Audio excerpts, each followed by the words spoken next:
SMA രോഗം ബാധിച്ച മൽഖ റൂഹിയുടെ ചികിത്സയ്ക്ക് പണം കണ്ടെത്തുന്നതിനായി ഖത്തർ KMCC സംഘടിപ്പിച്ച ബിരിയാണി ചലഞ്ചിന് മികച്ച പ്രതികരണം. 2 ഘട്ടങ്ങളിലായി 14,000-ഓളം ബിരിയാണികളാണ് വിതരണം ചെയ്തത്. SMA ബാധിച്ച പിഞ്ചുകുഞ്ഞിന്റെ ചികിത്സയ്ക്കായി 11 ബില്യൺ ഖത്തർ റിയാലാണ് കണ്ടെത്തേണ്ടത്.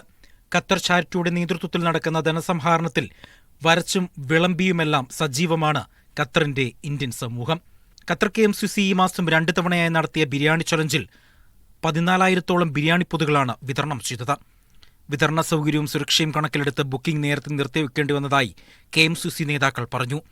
KMCC സംസ്ഥാന ഉപദേശക സമിതി നേതാക്കളായ MP ഷാഫി ഹാജി, SAM ബഷീർ, അബ്ദുൾ നാസർ നാജി, സംസ്ഥാന ഭാരവാഹികളായ ഡോക്ടർ അബ്ദു സമദ് സലാം നാലകത്ത്, K മുഹമ്മദ് ഈസ തുടങ്ങിയവർ നേതൃത്വം നൽകി.